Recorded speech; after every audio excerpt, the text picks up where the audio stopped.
I don't know what happens anymore around here. It's time for In This Very Ring. Uncle Howdy, the Wyatt Sick6, Jacob Fatu. Let's go.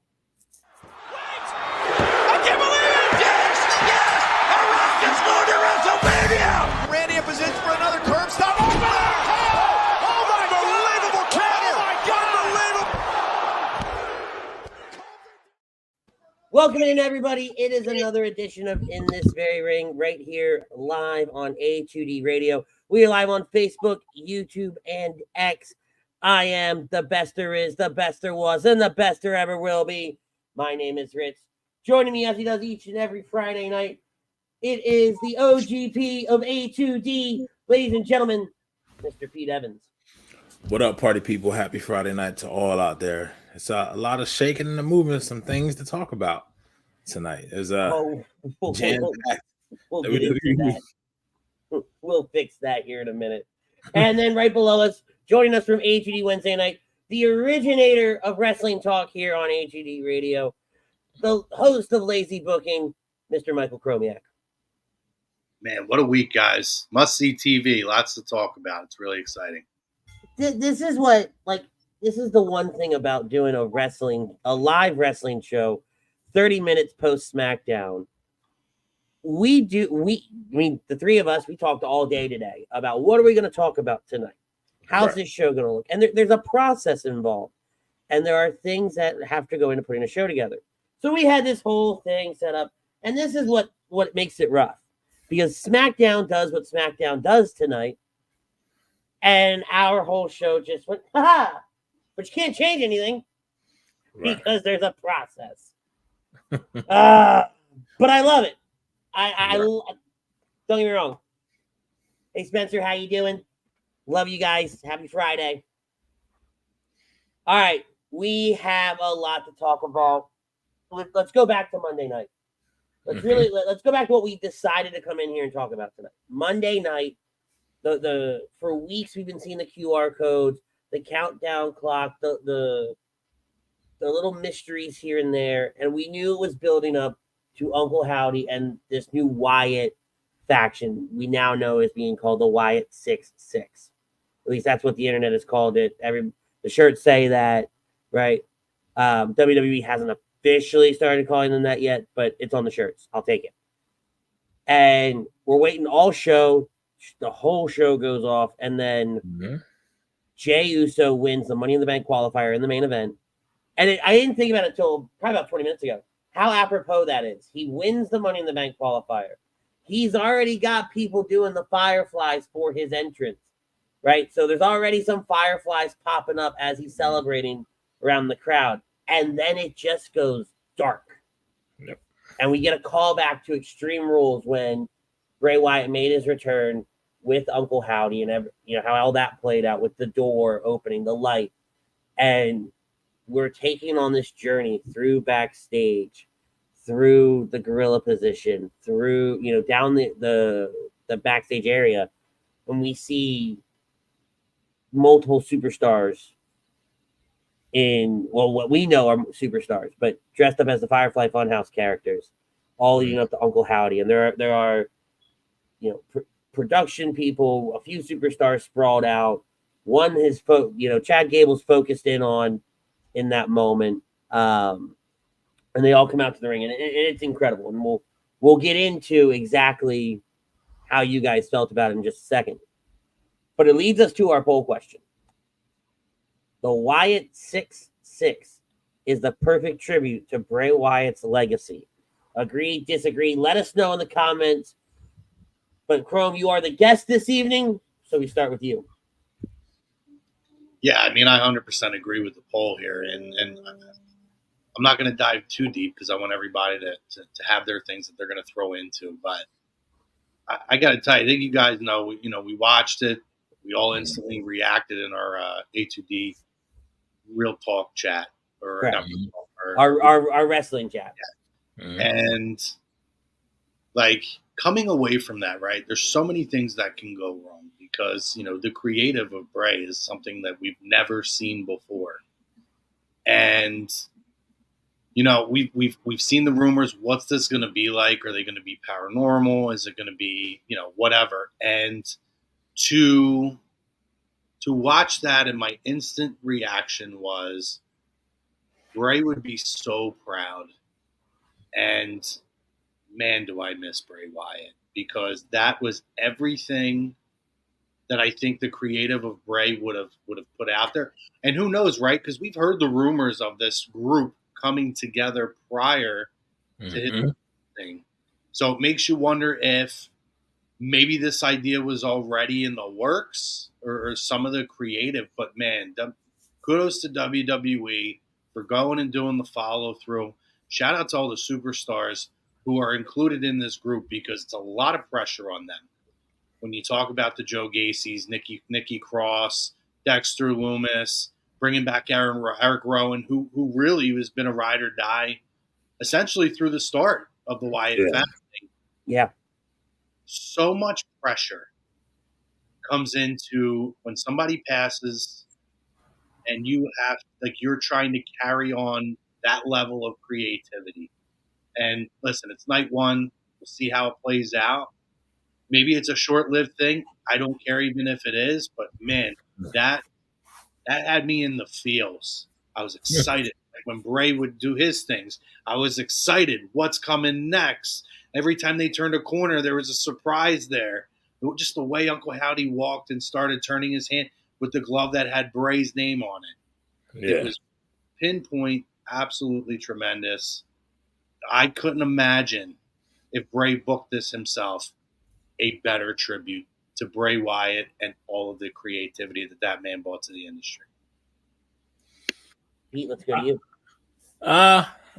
In concept, the Wyatt Sick6 is definitely. I agree to the poll, but like Chrome is saying, so from everything we got, the pop off, the debut, which WWE seems to be hot with this week. Nevertheless, on TV this week, you can't deny all three programs. Yeah. Yep. Yeah. But from that standpoint and then you harken back to not just the visual, and I looked, it was I think the main event got over at 10:52 or 10:53. I was like, okay, there's too much time left. And I was like, I don't want to see anything physical with them and then somebody else that's currently active. So the way that they did it is kind of how I envisioned it and what I would want. And then you put the cherry on top of that by incorporating Chad Gable, who now theoretically, what we talk about all the time when we were talking about going to Clash in the Castle in the same real wrestling chat, what we were talking about with Chad Gable and what he may look like in the future, this is the perfect send-off to do that. Well, right. So I want to stop you there. You bring up Chad Gable. Mm-hmm. During SmackDown, Adam Pearce posted on WWE Social that Chad Gable is cleared to compete Monday night in the triple threat match against Big Bronson Reed and Braun Strowman. But it's very interesting to note that throughout that whole thing, it gets distorted. You get a glimpse of, who we know is Nikki Cross, Sister Abigail, right? You get a glimpse of all that. So it begs the question. We'll talk about it in a little bit, though. But you brought up Chad Gable. You brought up is it a send-off kind of thing. He will be wrestling Monday night. It doesn't take away from, because if it takes away, it depends on where it goes and where it continues from here. It really doesn't take away if you insert anybody in that position, leaning against that post or whatever. I think it was against like a lighting equipment stage. Yeah, it was like one of those black boxes. Yeah, so always have. Me insert whoever, but for me that just kind of depending on. But that's a great lead into someone who per se has been on WWE TV treating the people that built him up like absolute crap. So if they're the per se-able, what you want to say Bray was doing towards the end, his last appearance, how he talked, it was this is me, this is my creative, this is who I am. I'm not good or I'm not bad. I'm just for what's right and what's to me, right? And this will kind of be that situation of the Wyatt Sick6 taking out people who they feel as if, that kind of quasi deserved it and just show carnage. It literally looked like the best haunted house that you can go through, and you gave me that in 4 minutes. It looked like, for anyone that's been there, if you go to Universal, either Hollywood, Halloween Horror Nights. it looked like a Halloween Horror Nights on like that how they do their houses. I mean, and just look at this. Oh, is this picture not going to show? There it is. I was like, Batman? Yeah. But I mean, just this was your final shot, right? Yeah. So you get to see everybody here. Bro, You know, it's super creepy. they all do, but yes, Nikki very much does. Next level creepy. She like Well, and she was a big focal point of that that segment, right? Her being the one coming out in the arena, and those in the arena were watching just her until some smoke cleared and everything like that, right? So, do I think that here? Let me pull this out. Do I think that this was a great tribute to Bray Wyatt's legacy? Of course it is. It takes us through all the eras of Bray in a sense with these Firefly Funhouse characters.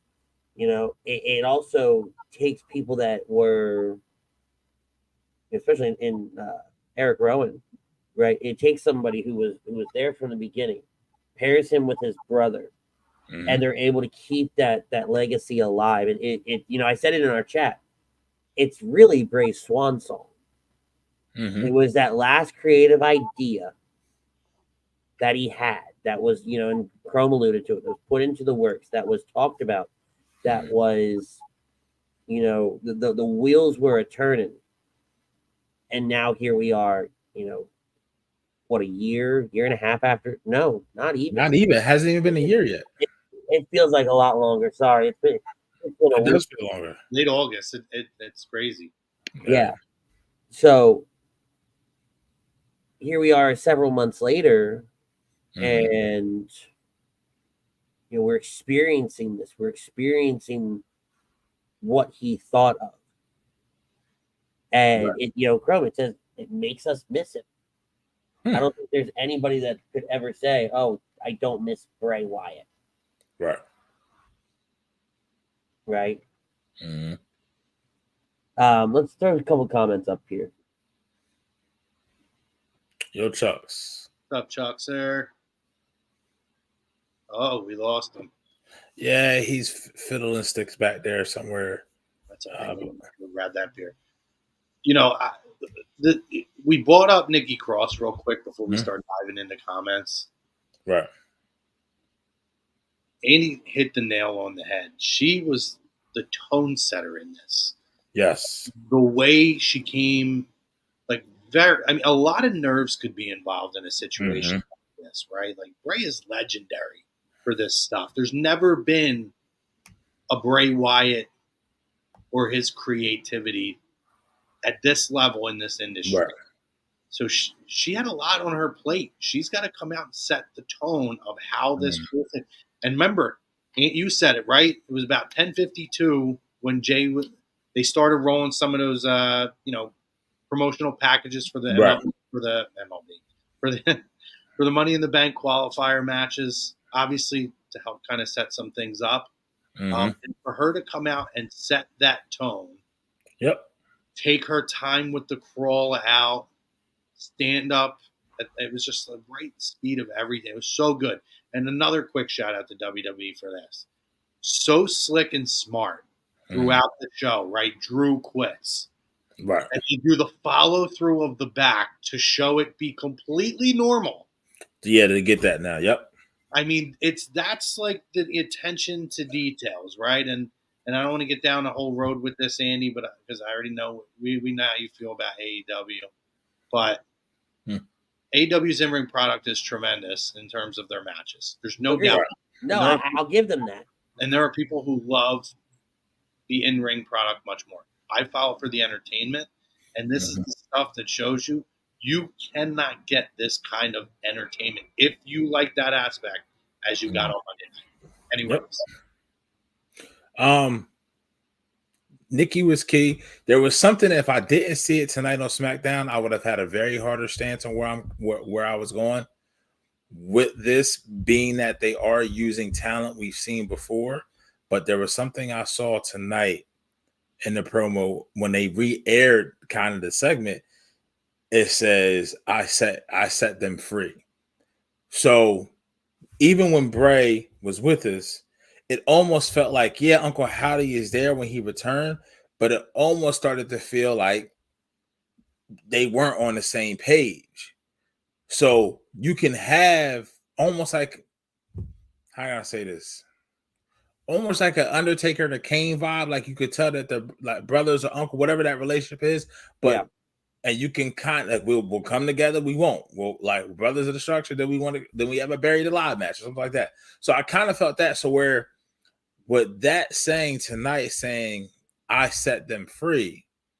Now that and then how they play it up, I don't know if they're going to do a little short backstory on each person, what have you, because honestly, yeah, Rowan was part of the original Wyatt family, but like you said, when we talk about Nikki Cross, all the pressure's on her because Sister Abigail came up years ago.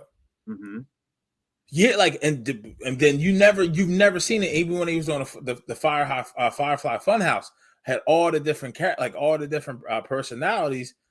We've never seen. We thought that was Alexa Bliss. We thought that was her path. So now for them to be able to how things played out to hold that off, and then it's almost like a match made in heaven for Nikki Cross to be Sister Abigail. I need to maybe a part of me at some point when we'll see it now down the road. How did she get to that point? How did all roads for these somewhat established stars outside of Gacy that he wasn't seen on the main roster? How do we all come to Uncle Howdy, and then how did he revamp it? Yeah, but even Gacy, he had that. His eyes were on him in NXT. Oh yeah, for sure. Right? These were all people that, in some way, shape, or form, kind of had the same character trajectory, in the sense that they were a little crazy.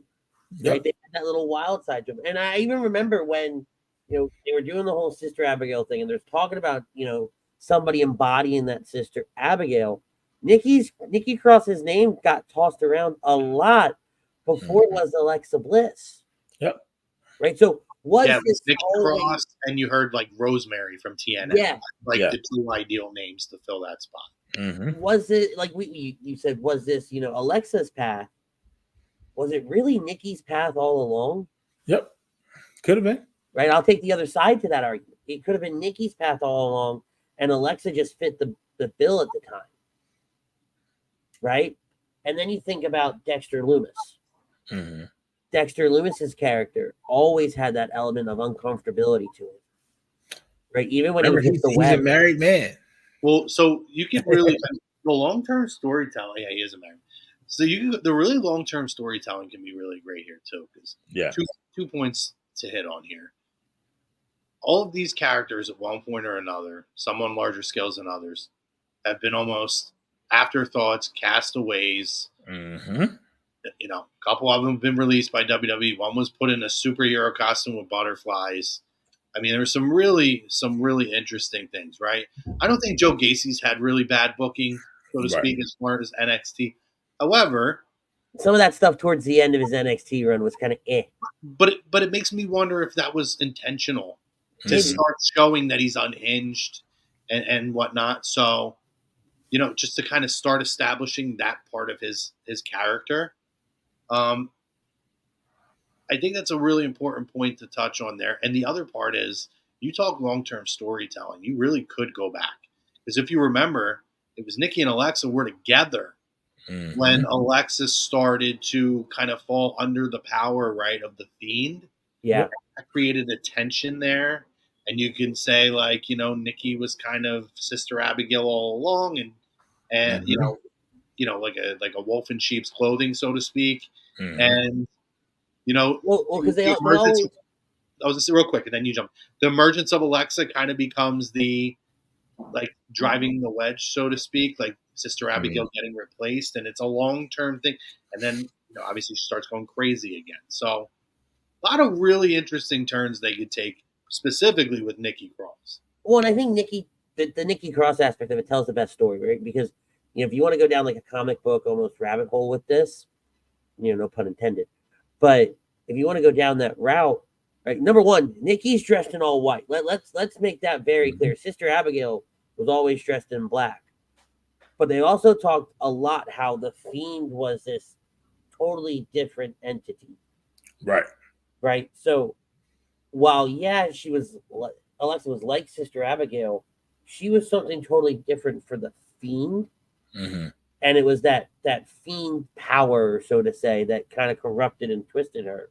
Whereas Sister Abigail always resided within Nikki, and that's why, long-term storytelling, that's why she was always a little unhinged. You were seeing those little glimpses of Sister Abigail, all the way back, go all the way back to the Sanity days, even. Yep. Right, and before that, because before that she was just on her own, right? I think so. So about Nikki? Yeah, before Sanity, she was just on her own in NXT. I don't really know if she was doing even very much. I don't really know much with her before Sanity. Right. So you could really take that storyline and that storytelling, there with it. It was so well done, and like Chrome, you and I were talking the next morning very briefly. We were very amped still. And when was the last time? Like, take out the fact that it's the Wyatt Sick6 and everything, like who it is and what it's about. When was the last time we were waking up on a Tuesday morning saying, "Wow, I'm still really amped from Monday Night Raw the last night," and then you roll into the events of Tuesday and how NXT starts, and now here we are Friday night with the events of Friday night.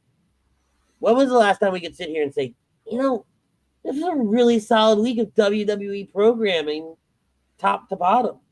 And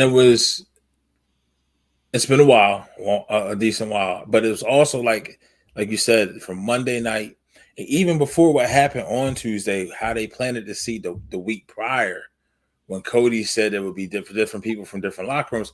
So a part of you, regardless of what you thought you would see, you still kind of wanted to see NXT, but you still wanted to talk about what you just saw the last 7 minutes of Monday Night Raw, which was about as good as it can get as far as how it was presented and the way they shot it, the cinematography of it, and also the length of it. It was the right amount of length. It was the right amount. It was at the right spot at the right time, right? And no one got no current. Like, it didn't hurt. It didn't hurt on Jay to get it done. Seeing it, boom, hit your music, do the yeet. Like Andy said, 2 for 1. Fireflies is already out. Boom. You know what I mean? So, and then obviously what we saw tonight and Friday, it's still kind of harking back to they hit on what you've already seen this week and what you were left with. And then it's like, you know what? We're going to give you one more.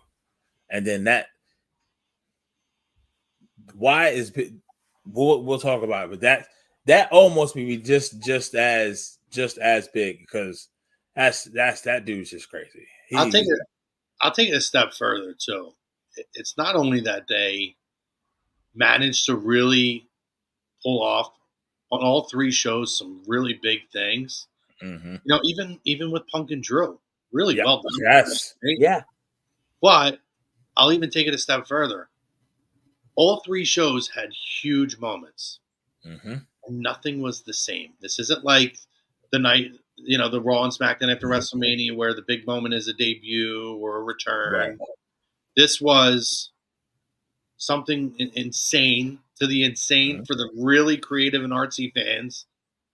Then you have that, quote unquote forbidden door stuff in terms of we say his name and he appears, which we're going to chat about shortly. I have it set as a routine on my Echo. I'm actually really excited to talk about that, though. And then obviously the debut of a guy who and that's the thing too, guys. Like, we knew he was coming. We knew he was coming, and we knew it was coming very soon, probably tonight. Honestly, I read that earlier. And I was pumped. I was popped. Yeah. But and Chrome, you say like they were all different, but they all had elements of similarity to it as well, right? Because when you think about it, you had the debut of the Wyatt Sick6. You had Joe Hendry's debut in NXT, along with several other TNA stars. They debuting on WWE TV. And then you have Jacob Fatu's debut tonight. And if you really look at it service level, that's what it is. But then when you really start getting the nitty gritty, you're like, oh, wait, no, these are nowhere near the same. Because you have that, to Chrome's point, that creativity. Then you have almost that shock and awe factor on Tuesday. And then you have just the brutal violence that we saw tonight. And what we saw tonight, now he looks completely different from the last time that people may have saw. That's the crazy part. He Yeah. looked good. Everything. And Tuesday night was perfect, but it's just I don't know how much you can get better than this. And like you said, you usually with Punk coming back to Chicago, that is the lead story. And throughout everything that's happened, that should be what we're talking about right now. But right? On a normal Friday night, yeah. the Punk Drew segment is probably all right. Yeah, you know what? We're gonna talk about that, right? Or Joe Hendry getting eliminated first in the Battle Royale. We're going to talk about that. Like, all these little things are what we were talking about. But then you get to, like, if we didn't put the show together until 9 o'clock on a Friday night, I wouldn't know where to start. Yeah. I wouldn't have known where to begin today. I wouldn't have known what to talk about. I would have just said, all right, Chrome, you're in charge. Have fun. Well, I do think the Wyatt Sick6 would have – it had to be the logical start. I mean, that video on social media has been, like, it's got, like, an unreal amount of views on there and shares. And I mean, listen, Joe Hendry, awesome. Jacob Fatu tonight, awesome. But that thing, the way that trended in the internet and the questions and all week, it's been continuing to go on and on. That was everything. Even tonight, by the way, the video packaging, like the way they put it together, almost the same way that they put the different teases together. It was just so spot on. It was fantastic with the overlays of like the characters from the Funhouse when they would show each one, and it was just so well done. Really, I mean, and then huge props. Yeah, but you've noticed the cinematography, like how when they changed the product, the different angles that we're getting, and you saw it there. We saw it when. That wide shot when Ludwig came back around and you see Brown running around from the next, and I'm like, yo, that dude's fast. So, Ron? Yeah, like I'm saying, like, hey, obviously he used to play. He should not be that fast for how big he is. It is unbelievable. He caught up quick too because he started late. But even I noticed it tonight when Cody was in the ring and they came back after his entrance, how they were in the ring and that angle and how it. It's just from the cinematography. From what the visual sees, and you said it, Chrome, what sets it apart from AEW's, you're not getting that production value. They're just not there yet, and that's fine. This is what sets the WWE apart from that. Like, and this wasn't the same, and even though the letters of the company have stayed the same for the most part, what you're seeing now is I'm seeing evolution in the product, not just from the storyline, but how it's presented as well. And you're seeing almost week to week, month to month, if not week to week evolution in these things, because they'll try something on a random Monday just to see how it looks, like that wide out shot, right? They'll try that. All right, that really worked. Okay, cool. We're gonna do that at the PLEs, or we're gonna do that all the time, or they'll do something at a PLE with like the way they present the championship matches, with the more almost like cutscene kind of shot. Okay, that really works. We're gonna do that all the time now for these big fights. Everything carried into everything else. Everything was individual, but it all stacked and carried. I mean, even it ended up not being true. But you go to Pat McAfee show yesterday, and how it ended, right? For about actually until this morning. Everybody thought, because I was following it all day, everybody thought it was the Wyatt Sick6 attacking Pat McAfee and his show, because it ends and it sounds exactly like Monday Night did. Right. Now it ended up being something really stupid with a drone and their guest that they had on at the end of the show, but yeah, it was Monday Night was that good. That's something that happened 4 days later on a totally different, like technically not even a WWE product. Right. Right. Lights went out and everyone went, oh, nope, he's dead. Yeah. I mean, but that's what the blurred lines right now. You know what I mean? Like the cohesion throughout it is there. It's a reference point. So, and that just shows you right now, like, man, professional wrestling, sports entertainment, it's the cool kid on the block again right now. Like it's cool to be a wrestling fan. Like if you go to summer camp now, you probably hear kids talking about it. A couple years ago, they was trying to play Pokemon Go and find where they find the best Pokemon or something like that. Now you see them. It's cool to have wrestling T-shirts now. Like, come on, man! Like from every aspect, it's everybody's tapping into it. I guess before it was this whole be who you are, be true to who you are. This I won't say nerd movement, but this kind of it was cool to be a geek, right? You know what I mean? So it went through this little time span where like being a wrestling fan was only allowed for like kids or it was almost felt like a cartoon kind of category. Like, oh, I watched that when I was a kid. Now it's picking back up and more people are going, wait a minute, this is cool again. It's cool to do this. It's fun to go back and watch this. I mean, the Attitude Era didn't do us any favors because it was hard. It pushed the envelope so hard. Yeah. I mean, Vince had to pivot and do something because, my God, you writing a Raw for 2002 and try to put that on the 2024. I don't know how long that stays on the air. It doesn't. Well, now they blur out a holy shit now every time. So I can't wait for the Netflix transition. Netflix, if they get that going at on Netflix, quick off the topic question since you brought up like the Attitude Era. Has anybody been watching the Who Killed WCW? I've been checking in. I haven't been watching full episodes, but I've been getting like the synopsis of the episodes. Really good. Have not. I don't have cable, so I usually end up waiting until some of these things are done, and I'll just go find them and binge them. Yeah, there is. I gotta say, there's definitely something in terms of when Eric took that hiatus. I had no idea about. Well, yeah, and I'm curious because he goes into that in great detail on 83 Weeks and talking, in the book, Who Killed WCW. I think that's the name of the book. Is the good one. There's two books that came out almost at the same time. One was good, one was not.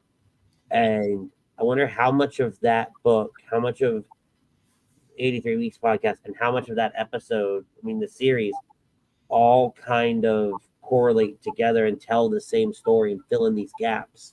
Yeah, just a quick thing. He brings up that they had somebody who was trying to get him out, essentially, and he might have talked about it in 83 Weeks. I never heard it before. Mm-hmm. They basically said because he was giving out all these large contracts, they tried to make it seem like he was embezzling money by getting a kickback on the contract. So he just kept giving them large contracts so he could get a kickback on it. And it was, he talks about that, I think, the second episode. Anyway, check it out. Great show if you haven't seen it yet.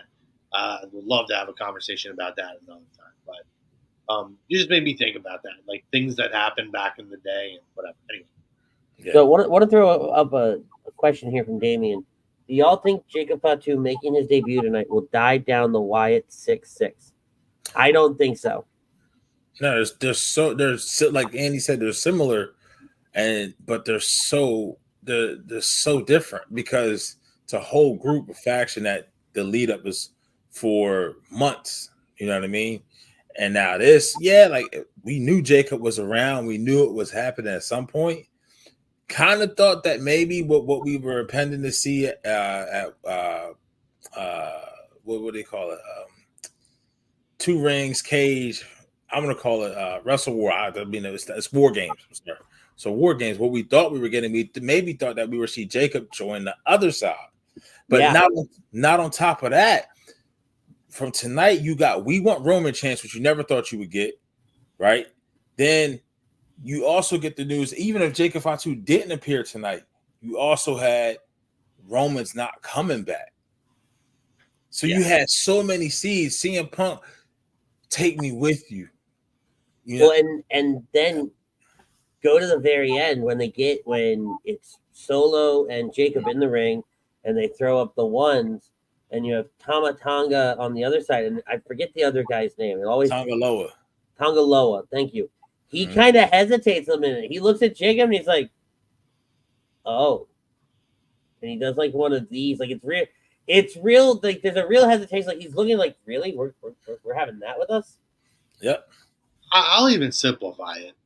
I don't think it does at all because of first of all, they do things for a reason. Mm-hmm.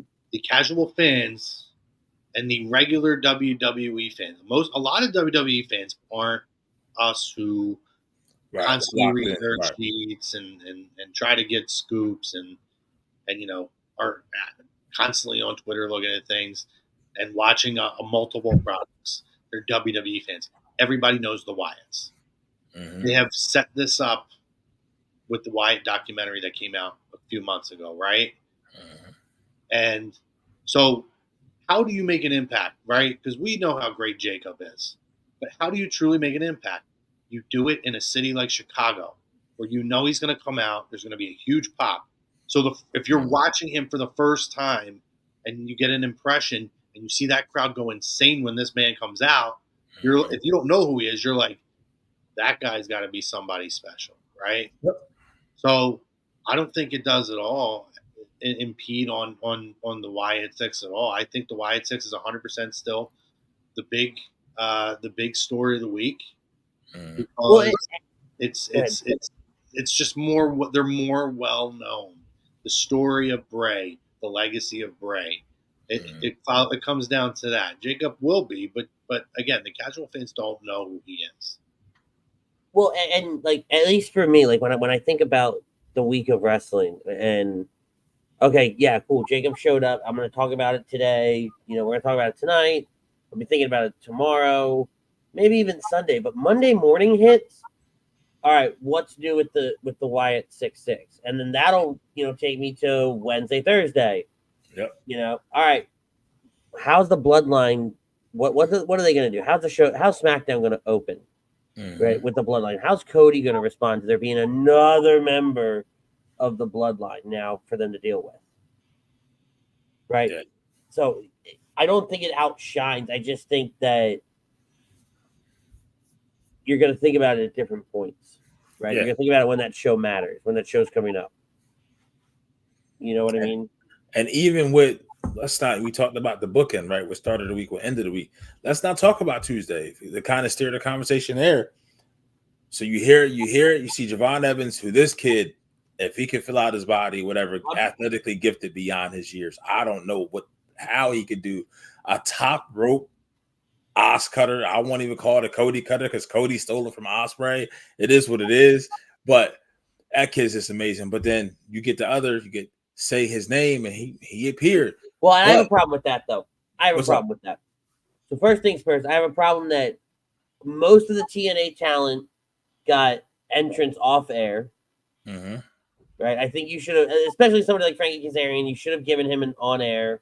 Agree with him, but who else was in it? I don't know. I think it was just Frankie and Joe. That was it. Just two of them.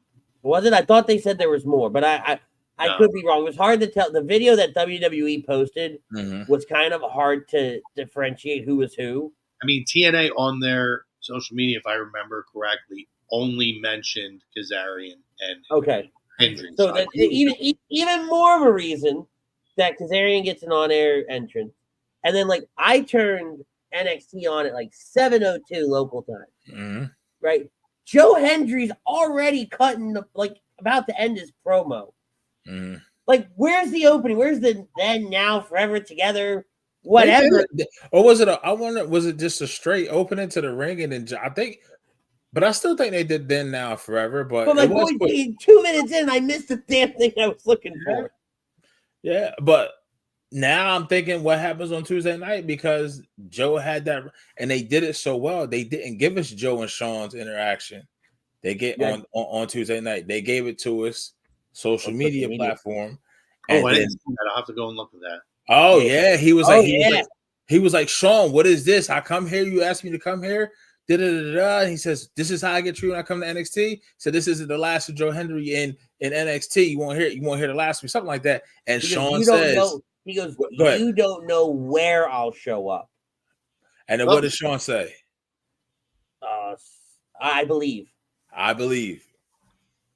See, I love that. I have to go and watch that. And I thought it was well executed. We talked about it, right? He comes out, he cuts his promo. gets into the ring, gets thrown right out, right? But I think we understand why that happened. Yep. To clear it up, right? So, Yeah. I was listening to Busted Open a few weeks ago. And this was before Jordan Grace had her match. Okay.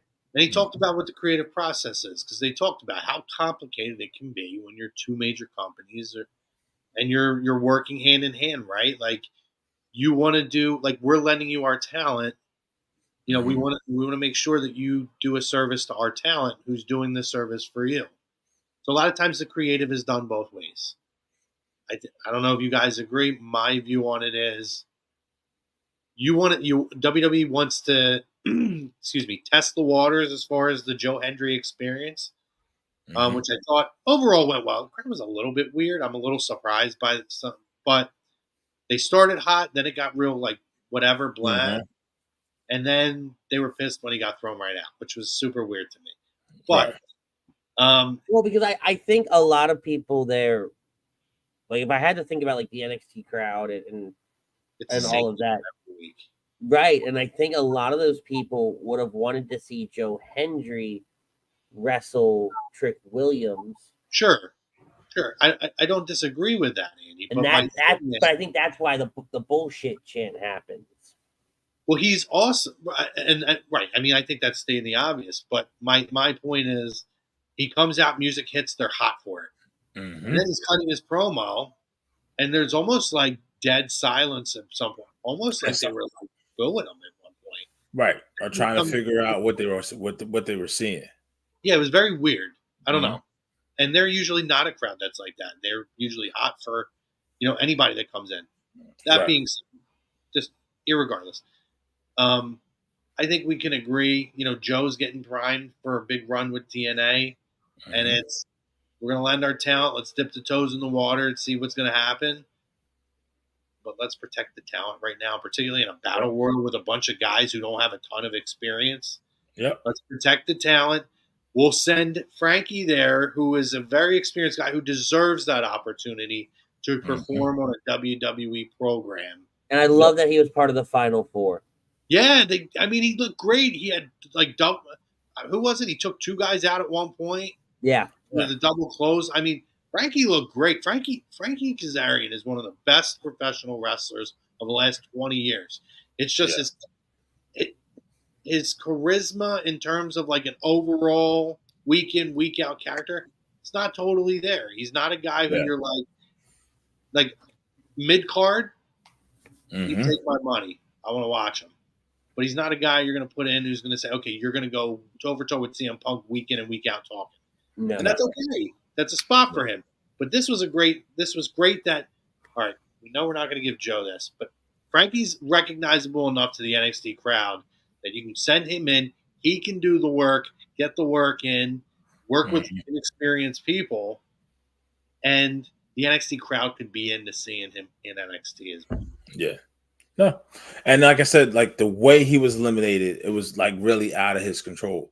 You know what I mean? And you pretty much, the promo got it shed light on TNA, but you marked your back with the bullseye at that point when you got in the ring. And then what can happen? And I will say TNA needed to, I feel like they would have kind of did this a little bit more with Jordan going back to Battleground, because with the clean defeat of Roxanne, it is what it is. But they could have had Ash by Elgins to do something to hit her with the belt. But I think throughout this process, maybe now they said, all right, well, the next person that's going to debut on NXT that we lend you, let's truly, truly protect him. And they handled this very, very well. And now they open the door for him based on the interaction with Sean. When is he going to show up again? When is that music going to hit? And then now he's already been introduced. Fans probably on Tuesday night, who didn't know who he was in that arena, right on their phone during the commercial break. Who's Joe Hendry? And then, you know what I mean? Because you have it all available to you at your fingertips. So this definitely played very, very well. And I don't think it's the last we've seen of Kazarian either, to be honest with you. I hope not. Yeah. Yeah, no, I think because you've got Money in the Bank weekend, you've got, what is it called? Heat Wave. It's a very good chance we see Joe Hendry in Toronto. Yeah. Right? Getting involved in some way, shape, or form in that match. You definitely could. because he feels like he wants it and won't be. And then, yeah, I can see that because that's what, July 13th? No, July 7th. It's the night after Money in the Bank. Oh, so they are doing them in the same weekend. Yeah. Oh, wow. Can we get Joe Hendry? Can we get Joe Hendry over the North American title? Down for that. Wow. But Oba's a strong dude, man. I think Wes is beating his time Oba. to be short-lived in NXT, to be honest with you. There's a small part of me that says Wes is going to beat Oba. And, we're getting a little off topic here, but we're not as well at the same time. But I think if I had to put dollars to donuts, if you were going to say, all right, we're going to put a title on somebody not from this company, I could see them putting the NXT title on somebody like Joe Hendry and letting him go over to TNA on a Thursday night with it. Okay, I mean, because I could see it, right? It would be a first. It'd be something different. It'd be really something you could test the waters with. It'd bring a lot of eyes to not only NXT but also the TNA product, right? Where if you had to rank the shows, I think I haven't looked at ratings in so long. Oh, yeah, but I would have to. I would have to think. So hard to get. It's not everybody has Well, it. I know Dynamite did not have good ratings. Yeah, but I think that NXT out of the 3 WWE shows is lower on that totem pole for ranking. I mean, for ratings. So it's probably going to be a boost for both, right? It's going to make people seek out TNA and watch that, so it helps their product. So I could see them pulling the trigger on something like that. I can see. I mean, just for me personally, I probably would rather see it. We've already seen it on the women's side. Okay, so the TNA champion came after our NXT title.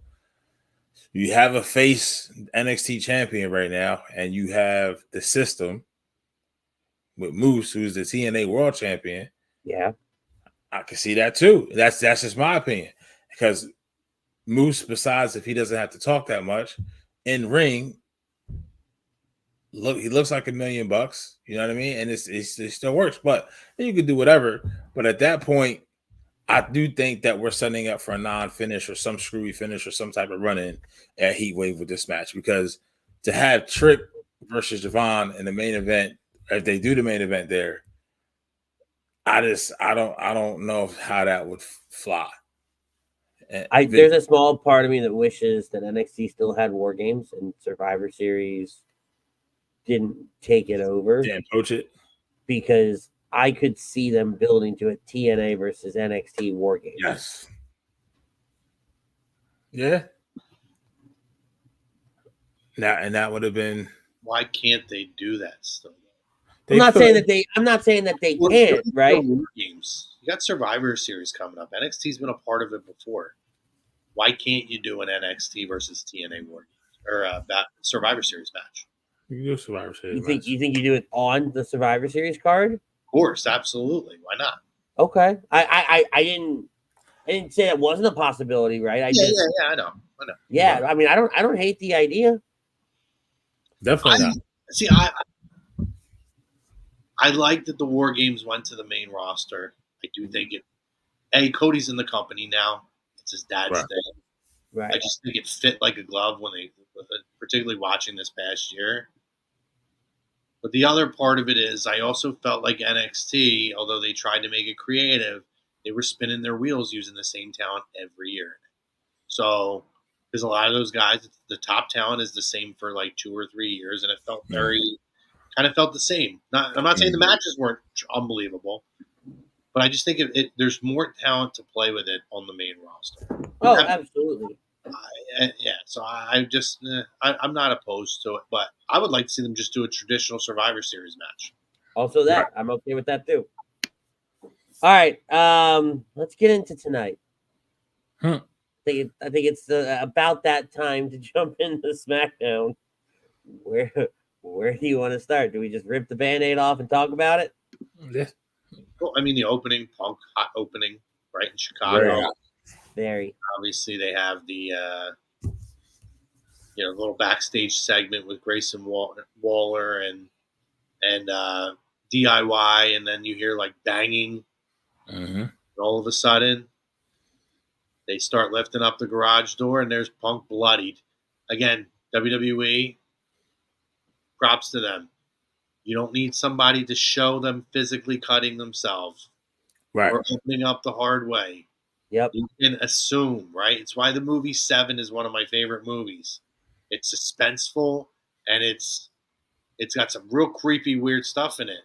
But I didn't need to see the blood and gore happen for it Right. to leave the same effect. WWE, again, same thing.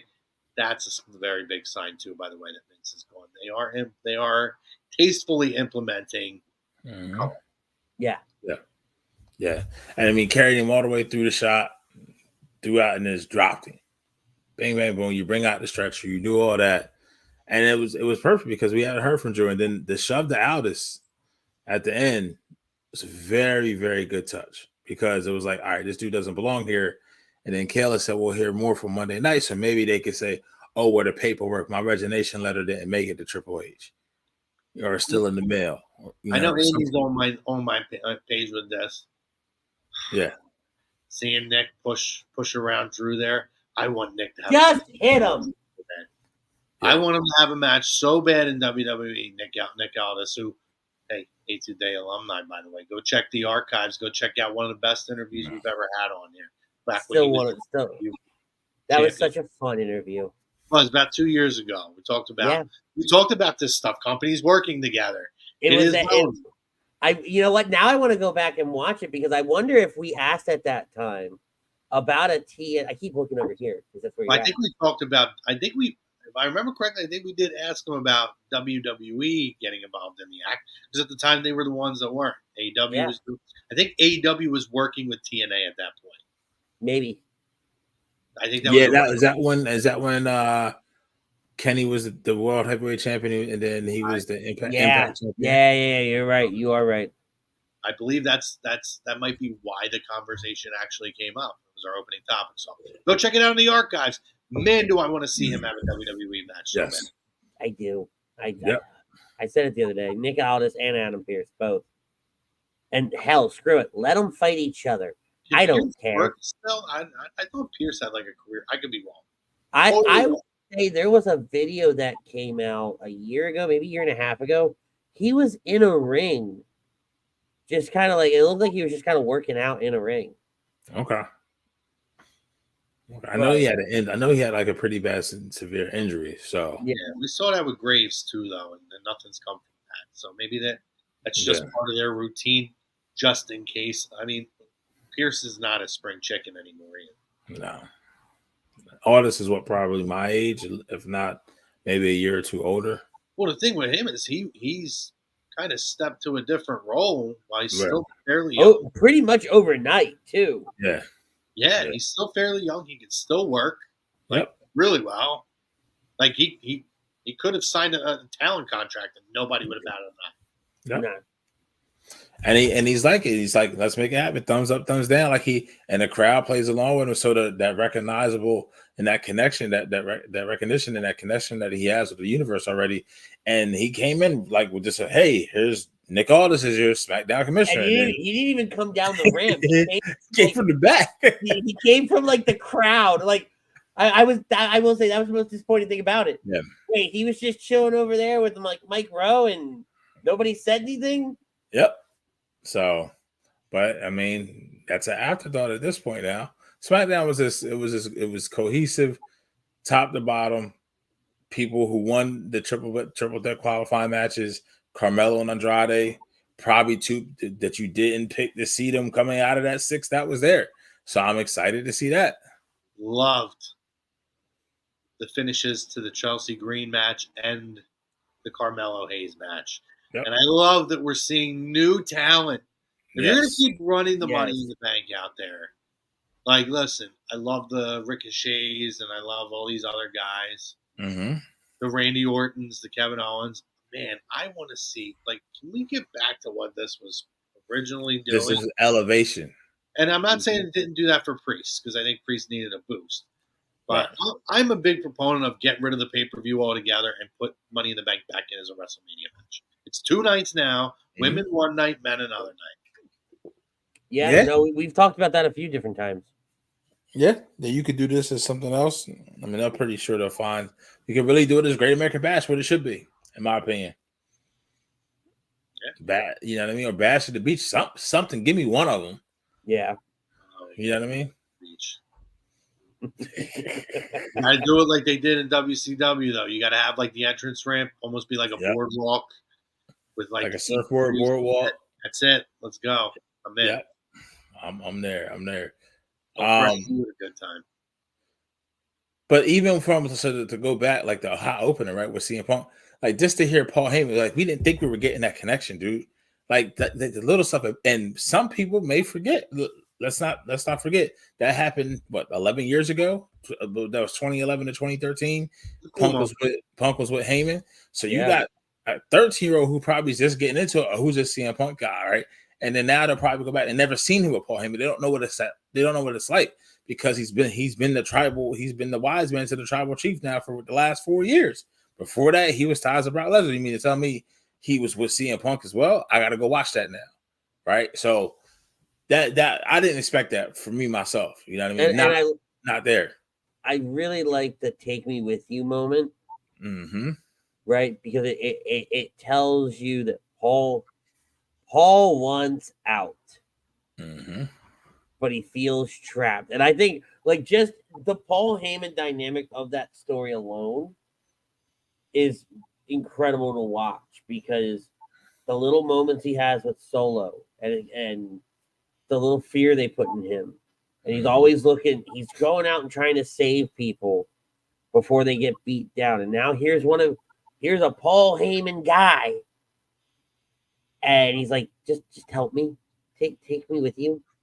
I want to come work for you now. And the nuance, obviously, the conversation we touched on it earlier, the Roman's not coming back. So that's going to be fun to watch, right? Yeah. Because clearly we know what's happening here. We're getting closer to things like SummerSlam and Survivor Series. So, I'm really interested because Roman is getting a lot of airtime without ever showing up on television. Yep. Which is great. Yeah, and I'm gonna say this not to you guys, but to all the people who in my other wrestling group chats that I was no chance, this and that. They said, "Oh, Roman takes time off already anyway." I told you he was gonna not show up on television until at least SummerSlam, if not later. And it's beautiful they're doing that. Yep. What did you say earlier, Pete? You have "We Want Roman" chants happening. Yep. Why? Because absence makes the heart grow fonder. And now he could still be that guy, but also be the savior of the bloodline. He could walk out and spear Cody Rhodes in segment 1, and by the end of the night, he's dropping Solo Sikoa, and the whole place is going bad. Yep.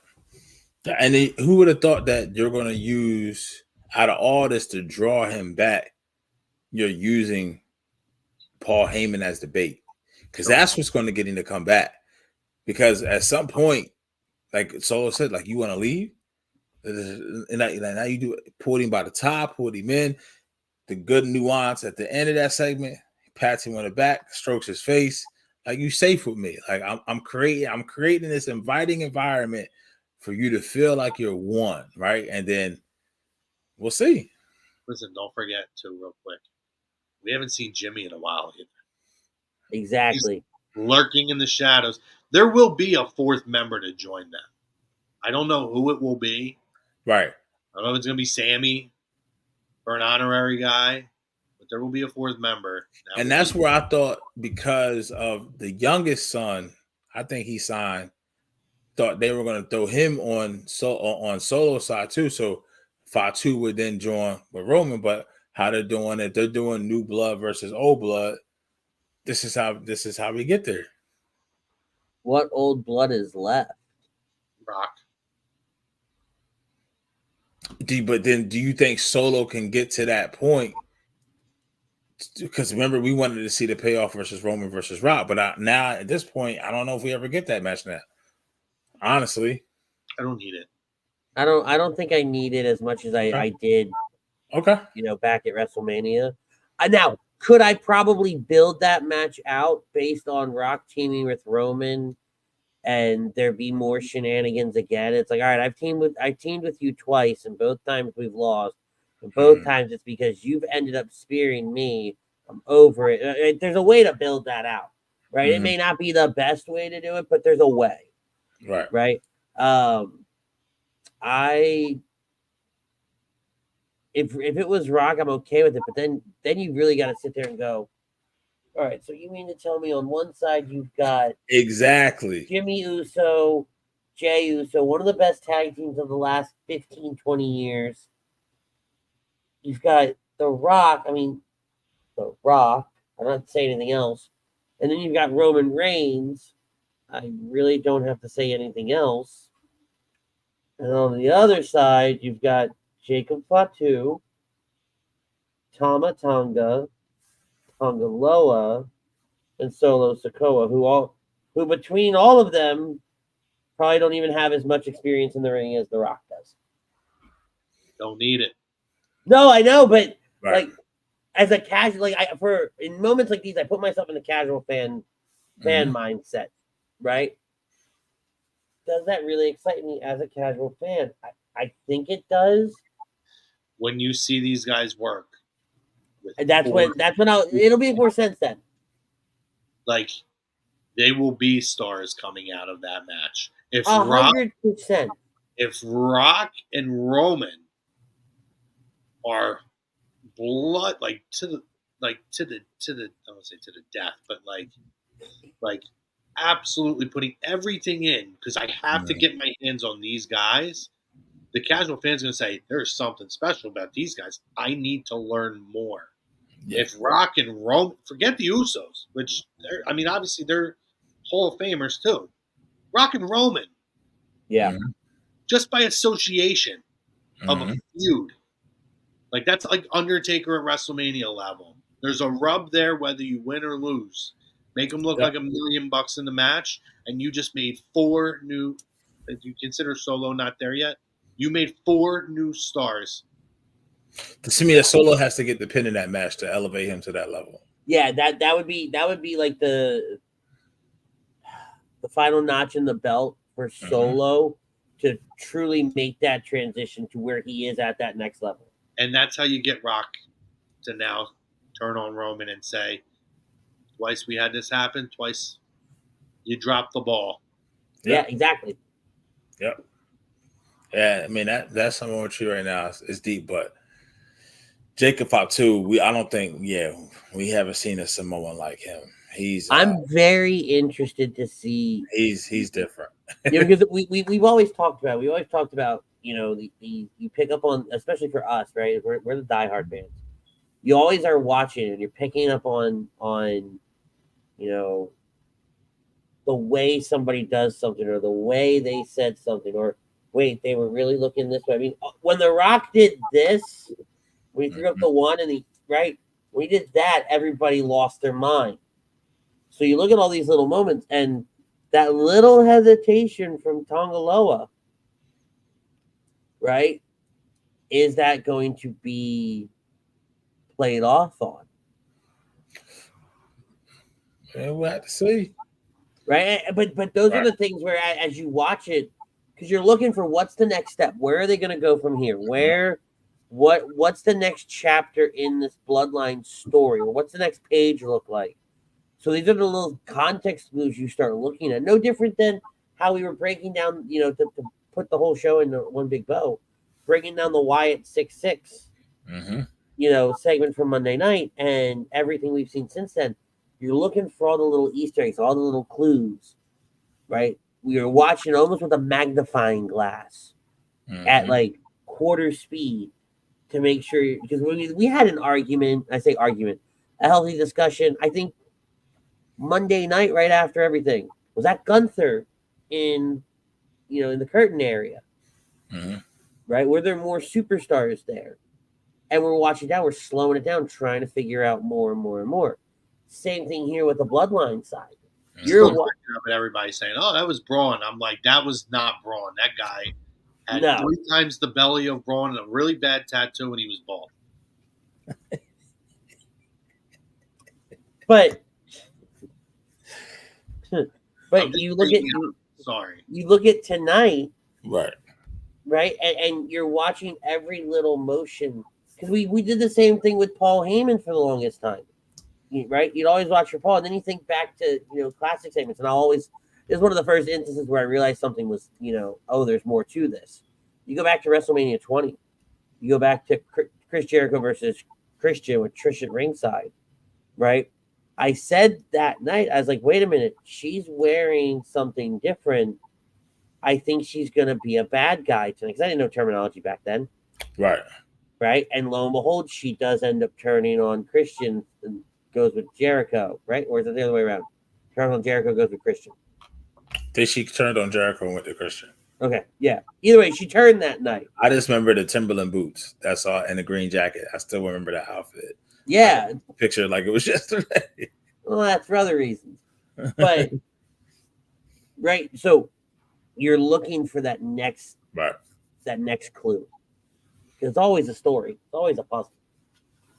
We just got to see how the puzzle pieces fit.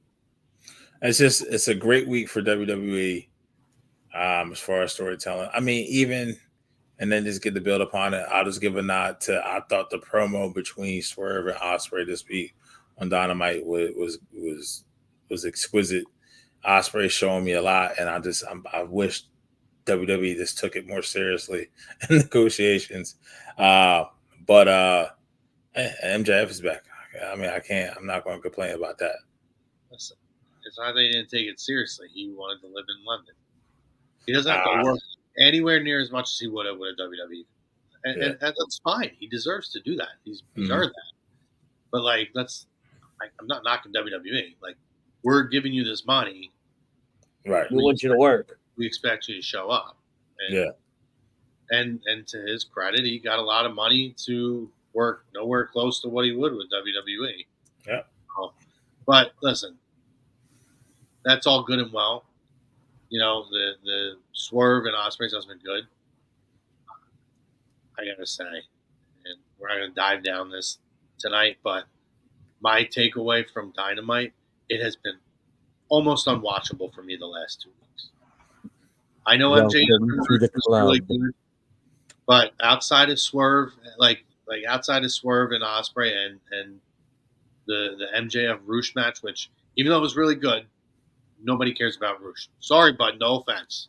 You can't get me to care about him, yeah. Very, very weird choice to bring him back, but or first feud, but whatever. The rest of the show has been almost unwatchable. Mm-hmm. Even the things I typically enjoy. Welcome to the club, pal. Right now. No. Needs to be a new dynamic with Tony Storm because I'm kind of like we're starting to spin wheels here. Well, and I think that's their biggest problem, right? Is they don't know when to let something go and try something new. It doesn't need to go. It just there needs to be a development somewhere. Yeah, or change it, right? They stay in one gear with things. Agreed. That's a good term. That's a good right. Way. Yep. They stay in one gear too long, and then it stalls out. It's stuck in first gear. Yep. But I mean, it's TK, man. If there was ever I know I always sit here and I dog on AEW and everything like that, and they have some good matches, they have some good promos, but they're few and far between. At least the promos are. The matches are usually typically really, really good. If there was ever a week where I'm like, oh wait, AEW is still a thing, it was this week because of how massively WWE outperformed and outshined them on every aspect. Mm-hmm. Agree. Right. Absolutely. And so and there's a party that feels bad, and there's another party that's like, we'll do better then. Right? Or we're gonna be watching how AEW died, who killed AEW in about 5 years. Yeah. But gentlemen, do we have anything else that we want to talk about tonight? If not, we're gonna put a pretty little bow on this and we're gonna go home. No. They're here. That's it. Yeah, very excited for that. Can't wait to see what happens on Monday. It's a good time to be a wrestling fan, right? It's It's time to be a WWE fan, but wrestling in general is really scary. it's a great time to be a wrestling fan. Chrome, I want to thank you, and on behalf of myself and Pete, I want to thank you for jumping on, filling Butters' spot this week. Butters is at a Comic-Con. There was no way. I said to you guys, even before I knew Butters wasn't coming on, right? We watched Monday, and I said, boys, I'm coming on. You always have a seat here. I got to talk Wyatt Sick6. So thank you for having me.